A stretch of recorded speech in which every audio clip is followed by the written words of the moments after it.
Looking for a roll call, starting down that end. David Flater, student representative. Patrick Gordon, principal, Sunapee Central Elementary School. Amanda Hulock, Student Services Director. Sean Moynihan, principal, Sunapee Middle High School. Megan Reed, assistant principal, Sunapee Middle High School. Terry Claus, School Board. Elise Lazat, School Board. Andy Nichols, School Board. Ed Anderson, School Board. Wes Holden, Superintendent. Give somebody a minute to sit down. You must do your school board, sorry. On and done. We can all stand for the Pledge of Allegiance. I pledge allegiance to the flag of the United States of America, and to the republic for which it stands, one nation, under God, indivisible, with liberty and justice for all.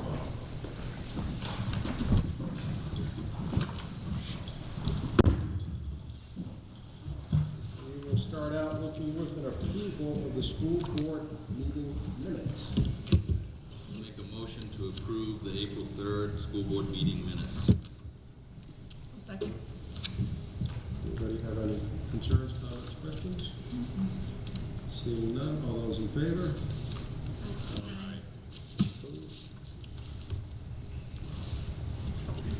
Looking for a motion for the minutes of April 3rd, 2024 non-public. I'll make a motion to approve the minutes of the April 3rd, 2024 non-public. I'll second it. Concerns, comments, questions? Seeing none, all those in favor? Aye. Aye. We can have an agenda review. Good to go. Good to go. Public forum, in accordance with policy BEDH. John, anybody in the public like to speak tonight? Seeing none, we will move on. We are looking for school updates, SCES. Well, we interviewed for a special educator and primary classroom teacher position, and you have received the information tonight for your consideration. I'm very excited about the candidates that we found. The applicant pools, at least for the classroom teaching position, were very strong, and I was very impressed with what we found. Next week is Teacher Appreciation Week.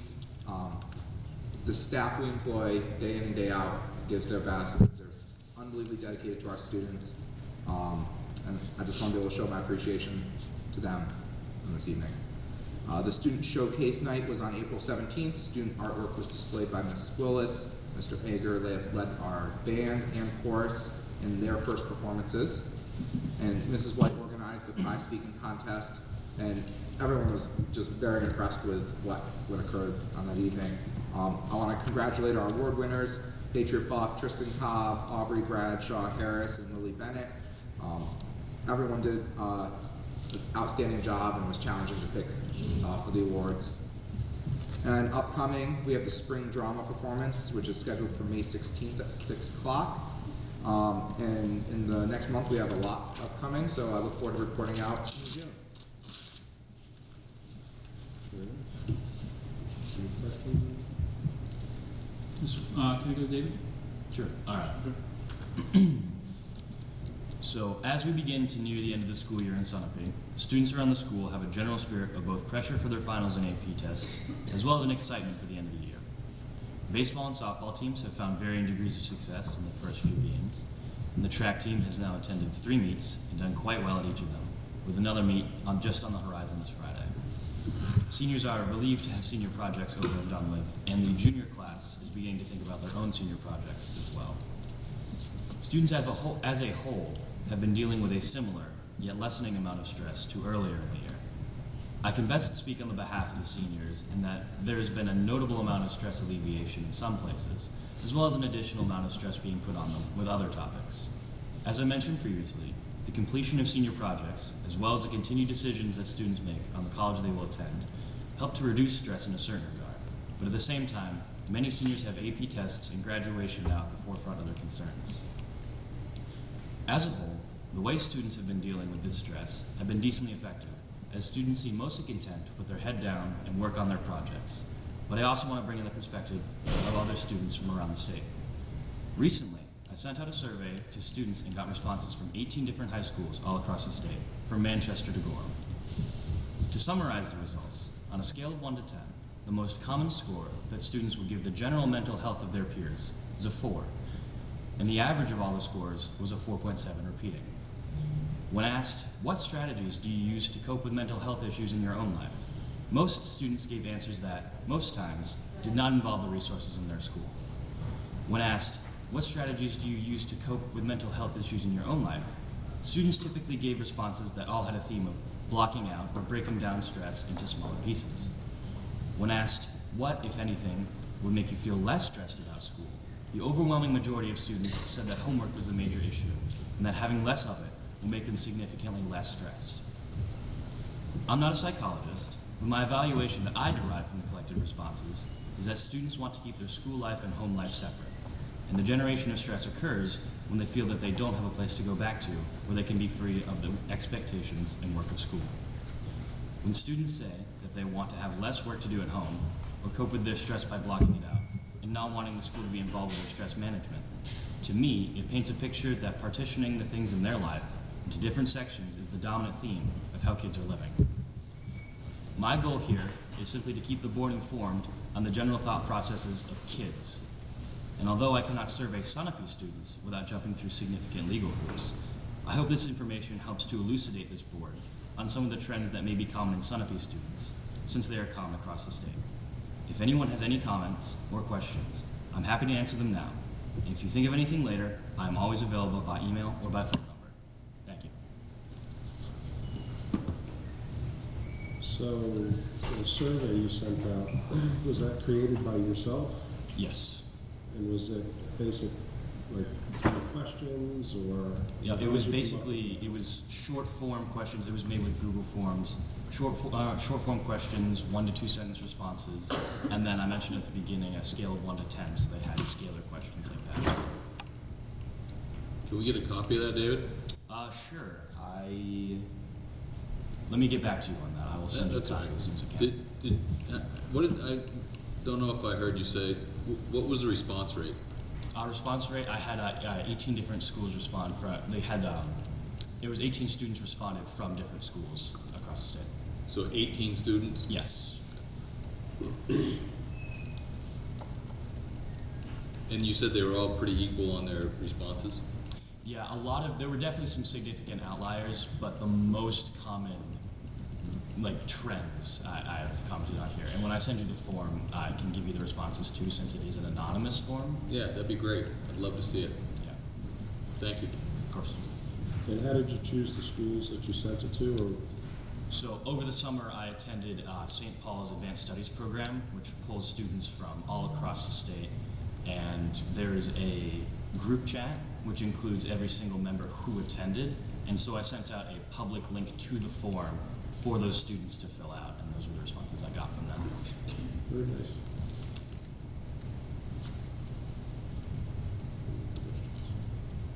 Thank you.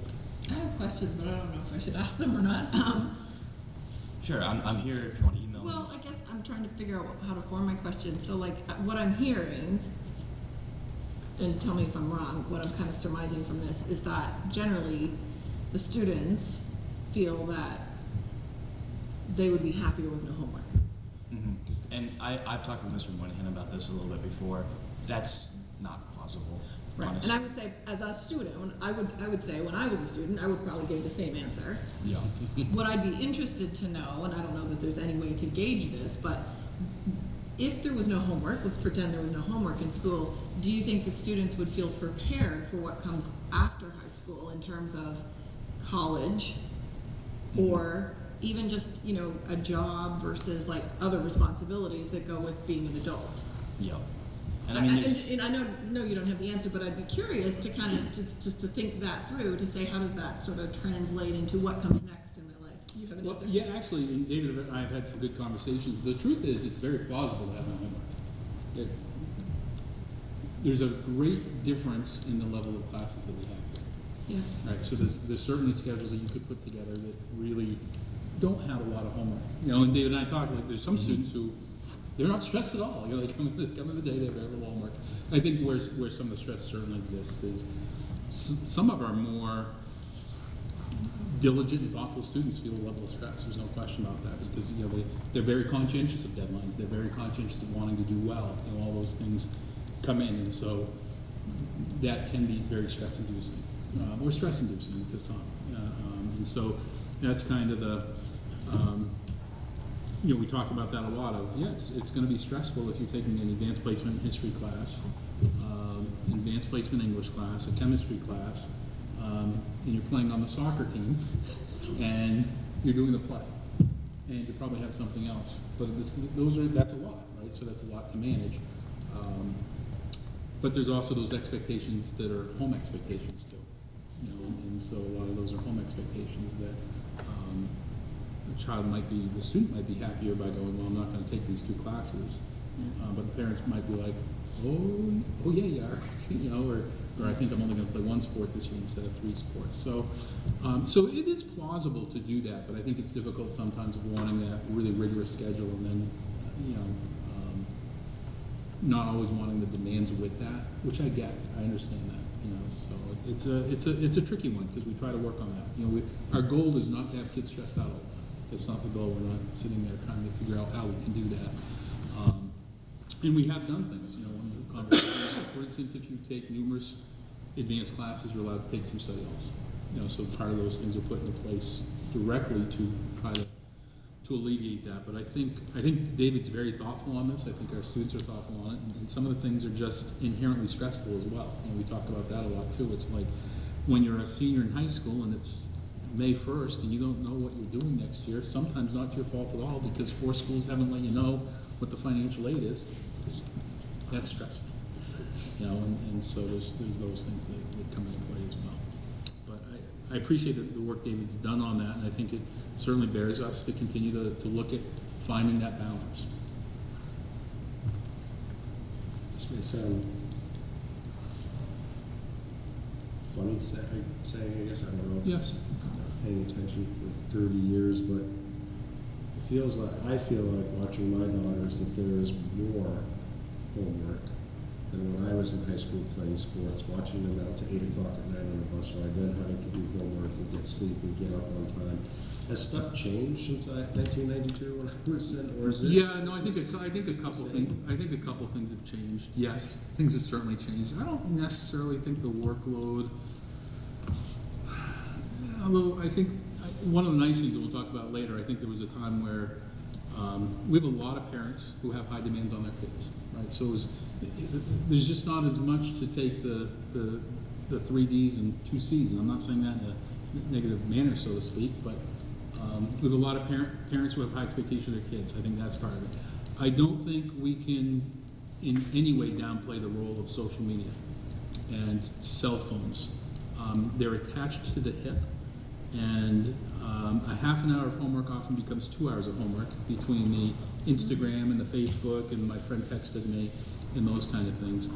And in study hall, there's a fair amount of socialization. And I think that's a result oftentimes of this is our time to socialize, but I certainly remembered when I was a kid and I didn't do a lot of homework. I'll say that flat out. But I used my study hall really well because I didn't want homework. So I was like trying to get as much done as I could in there because I had other opportunities to socialize elsewhere. And I think a lot of times now the kids aren't socializing as much outside, and so now they're using that study hall time to do so. If you come to the library sometime during study hall, and it's great, but kids are playing chess. Kids are taking some time to play video games sometimes for a few minutes. They're talking with each other. It would not be the environment where you'd be like, boy, these kids have so much homework in here. I'm not saying they don't, but when you went into the study hall, it doesn't necessarily look that way all the time. With that said, I think it's a very healthy environment in there. I think it's good that they're playing chess. I think it's good that they're talking to their friends. But it also might mean you have an hour of homework. What about the elementary school, Mr. Brunin? Is there homework given at the elementary level? Yes, there is. And it falls mostly in line with the board policy. Just curious. I'm just thinking through your question because I remember my kids in elementary school. I'm like, what is this? Like, we never had homework when I was in elementary school. Yeah, so it's a good question. What's changed? I was glad to see too, David, one of your peers, and I'm going to say the wrong student, so I won't say a name, did their senior project on this topic, stress, and and how to deal with it. And she pointed out in her project that she made sure everybody in the building was available and presented to you guys as students, like, this is who can help you with this, and this is who your point person is for that. And we had talked about that a couple months ago, so that was really cool to see that. You know, that same student, we're really going to incorporate it more into the orientation beginning of the year. Brilliant. It makes so sense. You guys are doing such great work on that. That's awesome. David, I thought it was, first, thank you for doing it. I know you worked really hard to try to get some information, and like you said, to bring into some legal, I won't say legal, but more legislative sort of roadblocks along the way, and how we're able to survey, we as a school district are able to survey students, what we can and cannot do, and permissions that we need. So I appreciate the creativity of using your peer group. One of the things that I found very interesting in what you just said was that kids clearly wanted things separate. Home was home, school was school, and I didn't come to school and talk about my stress at home. I came to school and dealt with school, and when I went home, I dealt with home. Is that what you were indicating? Yeah, that's about what I was getting to. That's interesting from that perspective, because I'm going to make an assumption that a lot of the kids in that 18, like you said, went to St. Paul, probably high achieving, as Mr. Monahan said, probably taking AP classes, top of their school, and had that separation where maybe some of our kids that don't do homework count on our schools a lot for some of those supports and things that we have set up in our schools. So it's too bad we were able to get this data set here and not a wider section, because I'd be interested to see kids who aren't stressed out maybe about homework, do they utilize the resources in school to help them with whatever anxieties they're having or anxiousness. Yeah, it is a shame that the sample size was so small and, you know, not varied in that kind of regard. And, you know, in the future, that would absolutely be something very interesting to take a look at and see what the correlation is with that. Thank you, David. Thank you. Here. All right. A couple of things. You know, Mrs. Plans, who's our not our new teacher, but this year we moved her by her choice. She wanted to go to the physical science, chemistry, physics, and she participated with our students in a 2-day outreach program. So a Dartmouth College professor came in, and the students learned about data collection and how to make informed decisions based on that collection data. So it was nice to bring somebody in from Dartmouth to work with our students. We talked about this the last meeting. We had an eclipse day with no incidents. There was no problems. Nobody's blind. Nobody's blind. Nobody got hurt. The teachers worked really hard on putting a day together for the students, and it was neat to see the students. Not all of them, but a lot of them did stay after school and wanted to watch it. Selfishly, when I talked to people who went to Pittsburgh, it was a little underwhelming here. I was like, I expect a little more than that. And anybody who went really up north are like, no, it was awesome. So, but that would have been quite a feat to try to get our whole school up to that area. But it was still a nice day and really good collaboration from our teachers on putting some things together. Senior project night we had, David spoke to that, went successfully, a great deal of work from a lot of people on the scholarship dinner, a lot of teachers working hard, a lot of students working hard. I don't know that I've ever had a senior project night where I have people who I haven't met before, they're coming in from other places and they're just so impressed with the whole evening, with the speaking ability of our seniors, so it's just an impressive night, and it's good to see so many people involved with it, whether it's the seniors presenting, whether it's the junior parents judging, whether it's the mentors, just a really positive night, and it went well again. As David said, graduation is right around the corner, so we're at 5-week mark, and it'll be a very busy 5 weeks with spring events and scholarship awards night and class day, so all those things are coming up. We did have a professional development day the day before April vacation. Teachers worked on working on school-wide rubrics. We're trying to use those more. And Mrs. Reed did a nice activity. Our teachers have wanted to learn more on how to access reluctant learners. So that's something that schools are increasingly dealing with. I don't think we deal with it as much, but we still, coming off the COVID, still, we do have those reluctant learners, and what are some of the ways to best address those. And then the really good news is, U.S. News World Report came out, and we were ranked second in the state. So, and the top one was that I always call it that. Darn, it's a very good school, the charter school in the southern part of the state. I have my daughter Mary had a roommate who went there, and she's like, "Oh no, that's all we do is study it." Like they're just it's the grindstone all the time. Do a lot of homework, is that? They have a lot of homework there. A lot of homework in that place. But just really nice to see. People do ask what comes into that. I couldn't give you the exact formula, but again, they're going to look at SAT data, which is based on everybody. We have 100% ratio typically of doing the SAT. If we have maybe one student miss of the year, so we typically are having a much greater participation than the state average, and we're still scoring real well on that. We talked in the fall about the percentage of our kids who were taking advanced placement classes and passing the advanced placement classes. Our graduation rate last year was 100%. We're very well supported from a number of issues. So it's great to see, number one. I think what's even nicer is 2's really high. We're not going to be number 2 every year by any stretch, but we're in the top 10 an awful lot, so it's just nice to see that. It's a result of a lot of work at the high school, the middle school, at the elementary school, so it's nice to see that.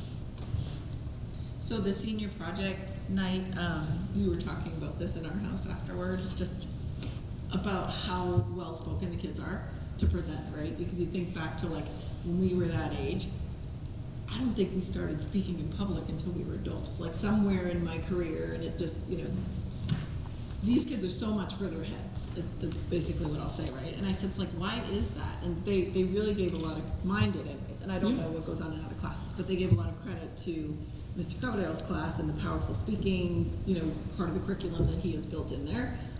I don't know if there's presentations in other classes where they're equally getting those opportunities too, but with him leaving, I was like, I really hope whoever comes in kind of takes something out of their playbook to keep that up, because it's such a valuable skill for these guys and they don't even realize it yet. It really is impressive. Yeah.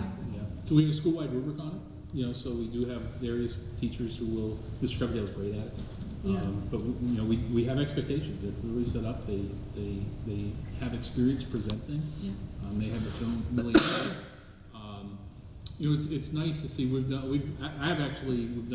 All the teachers do classroom surveys for their students, and then I do one is like their collective experience, and it's nice to see things like the students really know what's expected of them in class, things along those lines. So when they know what's expected of them in class, and speaking is an expectation, then it does come out that way. And we have some that we do particularly well. Part of our professional development day, there's still things that, we're not doing this as much as we should be. And it's nice to see we have teachers and students, quite frankly, who do well but want to do better. And that's a good place to be. Yeah.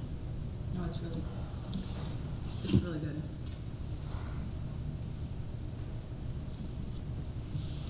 All right, thank you. Superintendent update. Thank you, and just to follow up again, congratulations to our high school and our high school teachers. But also, that's, as Sean said, that's a K-12, right? That's a K-12 sort of recognition. It's not built in 4 years, it's built over 12 years. As we've said many times, students get educated starting in preschool in this district and right up on through, so that's a great sort of flower in the pocket, if you will, for all our teachers and all the hard work they do day in, day out. We have been finishing up on evaluations. As you know, everyone gets evaluated this time of year or throughout the year. So we're finishing up on evaluations. As Patrick mentioned, we had a good applicant pool. You're going to hear about 2 great applicants that we were able to pull out of those pools. Hiring, not that it's been hard, but those pools have been a little shallow over the last few years. It was nice to see double digits in those pools for people applying to positions. And I'm also hearing some of that from across the state as well. So that's good to hear that hopefully our profession's drawing some more people to it, although the college acceptance in our profession isn't quite as high as it has been in the past. We have our next community conversation this Thursday coming up at the Abbott Library at 5:30, and our theme this week or this month is Meet the Team. And so all our directors and our administrators, our directors are coming, and people have an opportunity to come and to listen to what they do. So somebody will go, what's your business administrator do? Well, Kelly's gonna be there and explain, and what's your transportation, technology, Matt, Rob, food service, Matt, technology. I think it's a good opportunity to really pull the curtain back a little bit on all the different roles that people have in the school, and the functions that they play that are outside of the curriculum, but which help really support and continue to drive that curriculum forward by making sure kids have what they need and supporting teachers as what they need through our budget or through our facilities or for our food service. So we're available 5:30 Thursday night at the Abbott Library. Some projects are already, we already have them lined up. The big one obviously is the biomass plant here. We have a planning board meeting next Thursday, I believe that's May 9th, at the town hall for that final approval. We're also, as I said, get some money for our front entrance at the elementary school. We're going to be doing some work down there at that front entrance. We have our second floor windows lined up and ready to go down at the elementary school. And a couple of smaller projects here or there. We have talked about early in the year and through the budget season that we've had some overages and some out-of-district costs this year. We'll be coming to you in June asking potentially to take some money out of our contingency fund or our special ed capital reserve to cover some of those overages. So we're trying to narrow that down to see exactly what it is that we might need. We're trying to cover it as much as we can out of our budget itself, but the budget only has so much in it, it can only cover so much. So we'll hopefully have a real solid number for you and a place where we hope to take some of that money from if needed, up to if needed, to cover some of those overages. Outside of that, good to go. Questions? Are you getting good attendance at the community meetings? You know, it's 5 to 10, and it's very intentional. So we've talked before about, you know, put them in paper, put it on Project Centipede, but these meetings specifically have been for our parents. And so our target audience here really is our parents, to give them an opportunity to come and to talk and ask questions. Mm-hmm. So we haven't done the newspaper, as I said, Project Centipede. I think we've done it on our Facebook page, but mostly it's directly to parents. Because I want an environment where parents can come and have a conversation without feeling we're talking about tax rate or we're talking about whatever it might be. So simple as possible. School board topics. Does anybody have anything they'd like to?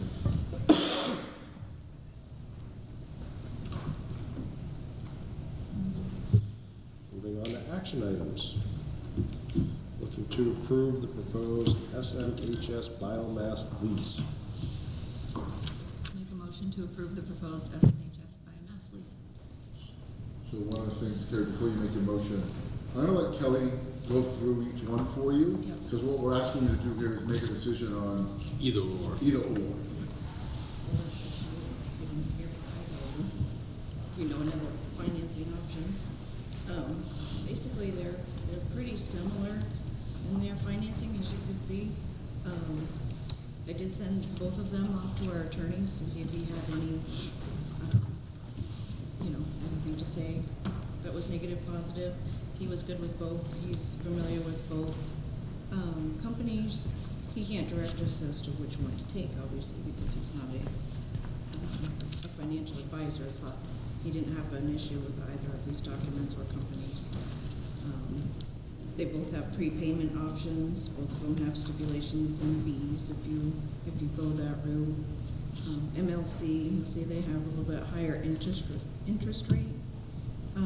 Where TD Bank, they offer 2 different interest rates, but that depends on if you would like to go with a prepayment option. Of course, there's stipulations for that. If you went with option A, you would have a premium plus a percentage amount of your balance of your lease. So we haven't discussed that before. If we were going to pay things off, didn't really go in the route of trying to dig too deep into payments, because we typically just pay the term of the loan or the lease.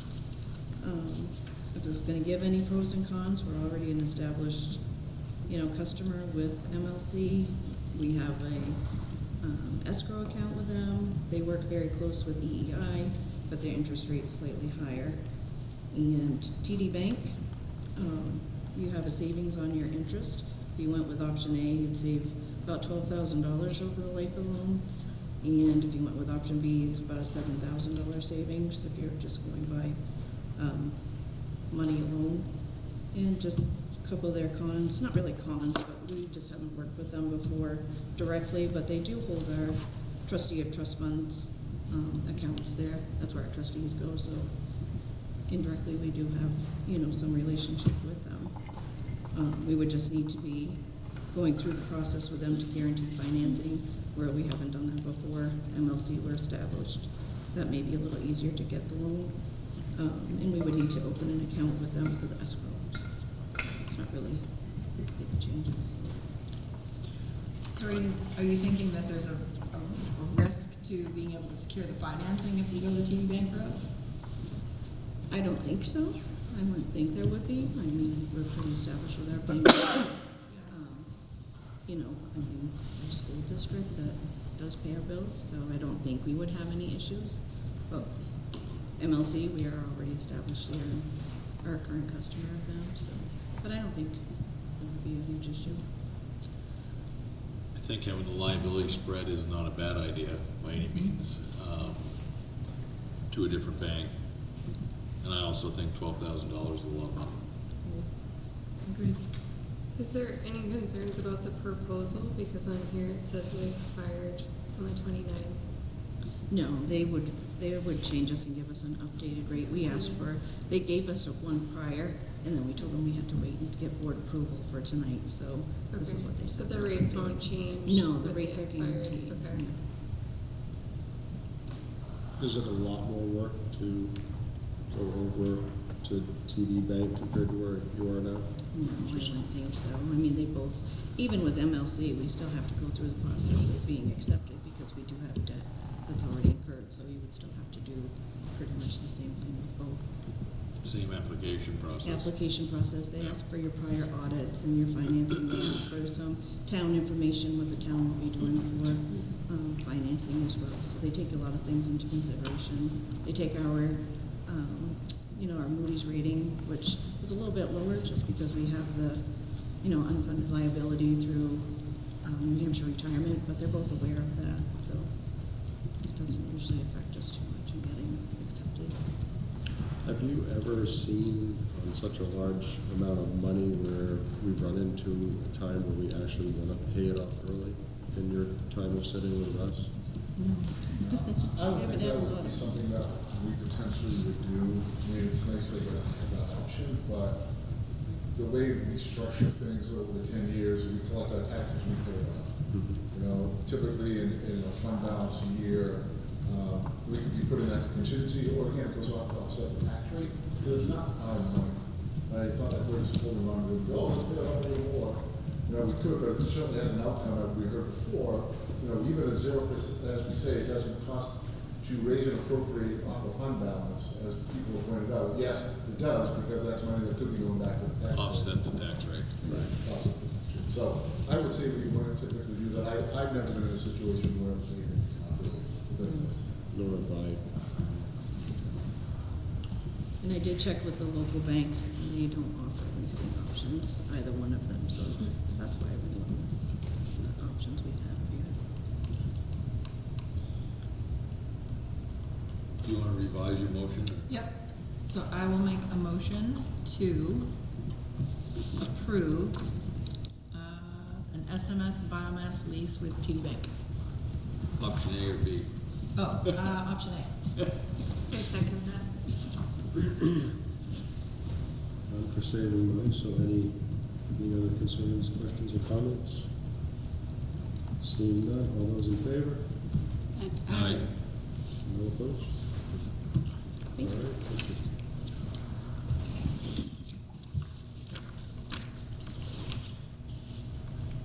Looking for a motion to approve the proposed transfer of SCBS teacher L. Nichols from primary grade teacher to Title I teacher. I'll make a motion to approve the proposed transfer of SCES teacher Louise Nichols from primary grade teacher to Title I teacher. I second. Questions or concerns? Comments? Thank her and hope she enjoys her part-time position.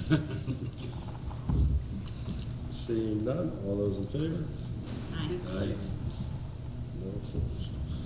Looking for a motion to approve the proposed new teachers, SCES, primary grade teacher and special education teacher. Make a motion to approve the proposed new teachers at SCES, primary grade teacher and special education teacher. I'll second. So again, their resume should be in your packet as well. And as we said, I don't know if Amanda or Patrick want to speak to either one of them, but some good pools, good candidates, good interview process. Phenomenal pools. We have double digits for the classroom teaching position, like Russ had already mentioned. Others are seeing larger, but not even that large. So we decided to interview 3 of them because they were our standout candidates. There were probably 3 more we also could have brought in as well. And we said to keep open the next Thursday if we feel like we need to go look at the next 3. And that evening, after meeting those 3, we felt very good about we could have hired our first one or our second one. We presented our first one to Mr. Holden to interview as well, and that's where we're going. For special education, we had an open position for the year, so thankfully we have a great team and everybody managed the best they could, so it was great to see some applications this year, and the person we hired comes with a lot of experience, which we have a newbie team down at the elementary school, including me, so it's nice to have somebody that's been doing it for quite a while and worked with some wide ranges of kids, and yeah, we're really excited to have her join if it gets approved. The first grade teacher looks like she's kind of newer and maybe hasn't done first grade before. Is there? So she's done some first grade teaching when she was in Massachusetts. And she felt very comfortable and took that as a good opportunity for her. Also, we certify our teachers in a base grade band of K through 5 or 6, forget what it is. We all are expected to keep up on those skills to be able to do that for our employer. And so I feel comfortable with that after having a good conversation with her. She comes with experience of curriculum leadership at her previous employer. Yeah. That gets me excited because she's been involved in those conversations. Great. So, dumb question, but when you have transition like that, do the teachers tend to share like lesson plans and things like do they kind of help the next in line, or do they tend to kind of covet that as their own?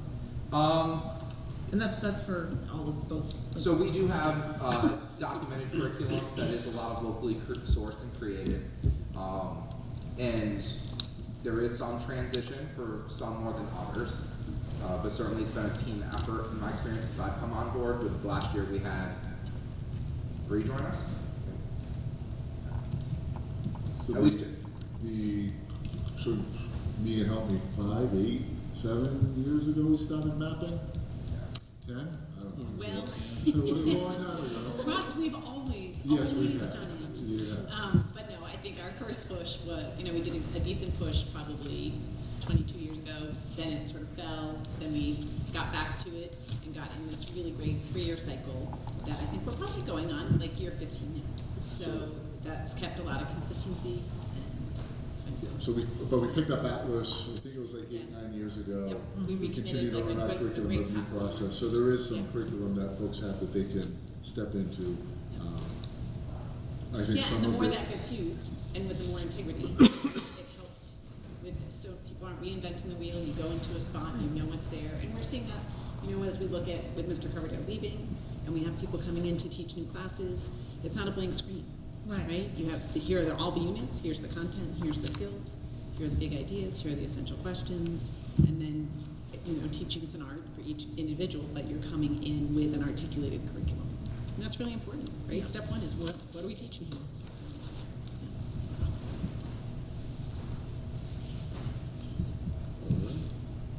All those in favor? Aye. Aye. Seeing none opposed. Looking to approve the SMHS co-curricular positions. make a motion to approve the SMHS co-curricular positions for spring sports, co-curricular, and fall sports. So you have the three different ones in there, and why you have fall so early is a lot of our fall coaches coach over the summer. And so we want to make sure they're hired as they take on their summer seasons. Still got a few vacancies. Still some openings if you're interested. So probably one, we have one in particular, the varsity level, so there's a varsity volleyball position, so that could lead to some other changes potentially. But, that's where we are right now, which is not unusual. It's a little more than we'd like, but becomes more challenging each year to get the coaches. I just think you take the JV and the MS and you move them up one. I'm sorry? I think we just take the JV volleyball and the MS and just move them up one. All those in favor? Second it, yeah. Oh, sorry. I can second that. Second, thank you. All those in favor? Aye. Information items, 2024-25 SAU personnel and directors. So also in your packet are a list of the SAU and district staff. There is a name on there that will not be coming back. Shauna Otis, our adjustment counselor. You may have her letter of resignation. She has decided with her young family and other commitments that she's going to look for a different position to free up some of her time, which I completely understand. We wish her well. She's done a great job for us, and we have been advertising, looking for another adjustment counselor, and Cindy Lamontagne has been helping us in that process and getting that word out and shaking some trees for us. So Shauna should not be on that list, but everyone else is on that list. And you also have the paraprofessionals, administrative assistants, our custodians, our bus driver, and our food service folks. So just giving you that information of folks that are going to be continuing to work here next year. Is that the only position right now, Russ, that is left unfilled? Like the only Yes, replacement because position we just filled food service, again. Yes. Not Robert, though. No. Okay. Secondary work. For the whole school district, it's just the adjustment. Yeah, that's the whole council. district. So, I won't. That's a good year. We're always going to be looking for paraeducators as potential students may pop up or come in our doors. So obviously those are the paraeducators that are here that will be returning. Depending on how things flesh out, who comes and who goes, we could be looking for more over the summer. How's our bus driver situation? Like, is that? We're doing, Yeah. and I credit Brenda. Brenda has done a great job putting that team together and really just put so much time and energy into ensuring that team not only is prepared, is trained, understand what's to do, how to do it, adjust for people that have been on her team that have had long-term sickness or illness and be able to cover. She covers a lot herself. So we're actually in a really good place right now. We just got our driver that we hired. I think we hired him back in December, maybe even before. Just got fully certified and he's on board now full-time doing a run. So I give Brenda a whole lot of credit for doing it. Russ, just because I was in a conversation recently with neighboring district's principal, they are not doing field trips. They have varsity athletics that are not going places with school buses. Like, our team has done phenomenal. We may be small, but they're doing a great job. Every day I thank Brenda for what she does. We did hear the turkey. It was the turkey incident. The turkey Probably hit on my us. road. Well, I should say the turkey hit us. Well, no. Yeah. I guess you hit the turkey. If it's in Turkey front was of you. standing there. Kind of flew into the windshield, and they did a great job. They pulled it over, nobody was hurt. We got a communication out down to school, transferred buses, and windows been replaced. Oh, boy. What about custodian? Same question. You good there too? Doing well there, yeah. Matt's done a really good job holding on our custodians. Good. Awesome. Yeah. Just knock on wood on that though. All those in favor? Is that just with the personnel? Sorry. For the field trip too? Are we approving just Personnel. Personnel. Okay, sorry. In favor. Oh, just, that's just informational anyway, right? Yes, the information. Oh, yeah. Yeah. I just want to, while you're, Dr. Wells, we're all knocking on wood, I also want to, let's not pass this, credit you as a board for pushing us during the budget seasons over the last 3 years to make sure that we kept our wages competitive to ensure that we held on to the people we have. So you guys deserve a lot of credit for that as well, by reinforcing and continuing to make sure we had the money in the budget and that being supported by our community. So thank you for that. Field trip, last one, Gettysburg, Sean's favorite. Keeps telling me no more, but he keeps doing it, so good for him and good for our kids. Going off, Sean, when? Couple weeks. Couple weeks. Look at the thrill. Couple weeks. No, it's good. It's a great trip. Kids have a lot of fun. It is a great trip. Sean does a great job. Are there scholarship opportunities for that? I know. So what we've been able to do, we have not had to turn anybody away for that yet. So we have we've worked with actually Mrs. Otis with a couple students, and we have typically we'll have at least one person who will donate one spot, and we are able to take some out of the fund that's kind of set aside where we have a little money available. So it gets a little tougher as the price gets more expensive. We're still able to do the Gettysburg trip for $450, and I know that to take kids on a charter bus, hotel, food, the school pays all the admission fees, but to be able to do 3 nights in a hotel on a charter bus for $450 is we've worked really hard to keep it manageable. And baseball. And we go to a baseball game or bowling if it rains. So yeah, it's it'll end at some point in time, but not this year. So it's a good reminder. I would like to see somehow that we bolster the sort of marketing and advertisement of what the Booster Club does. And I don't know if the Booster Club helps with this particular trip, but I know that they help in other ways. Yeah, right? in the past, the Booster Club, I haven't gone to them this year, but they've typically been great about doing the baseball tickets.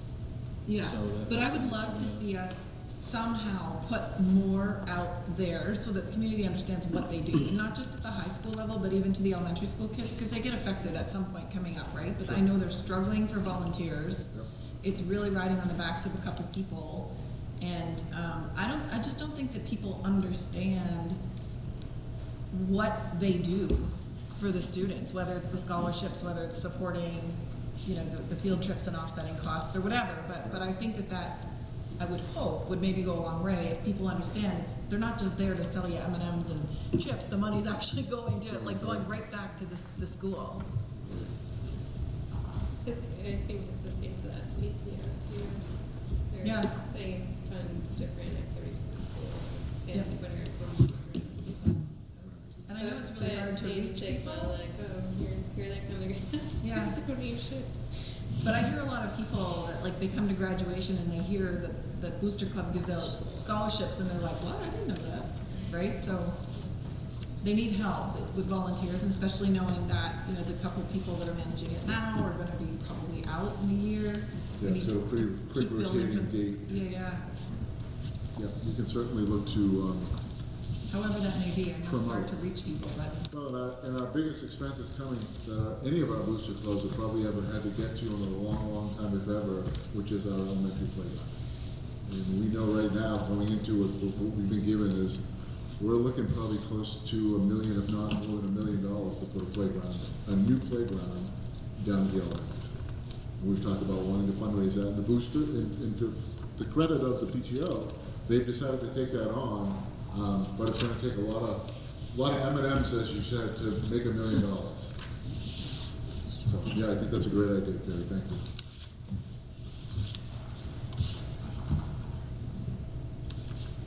All right, moving on to manifest. Looking for a motion to approve the AP manifest and payroll manifest as written.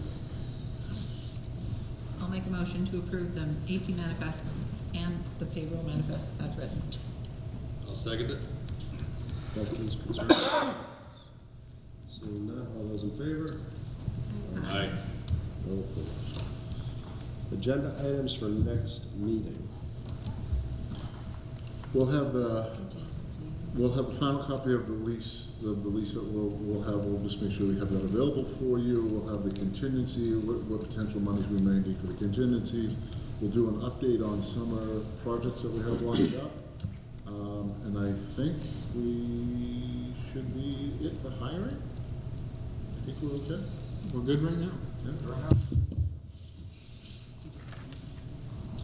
I will be asking for, thank you, Kelly, permission to hire over the summer in case we have any vacancies. Typically as a board, we'll set our summer schedule as well. Typically as a board, we've taken the month of July off, and we go typically the 3rd or close to when we get back in August to try to give everybody a little time to get a break. Typically, people are going in the first week of August, first 2 weeks of August, when a lot of the administration take vacation. No sense of coming in July, and typically the building's upside down and in disarray anyhow. And then we come the 3rd or right around that back, and we'll have a quick turnaround for our August late meeting to our first September. But we'll go through that schedule next year. All right, last is a request to go into non-public session for discussion of matters covered underneath RSA 91A32A. You just follow that sheet, Bill. Roll call, yes? Yes. Yes. Yes. And we will adjourn from that.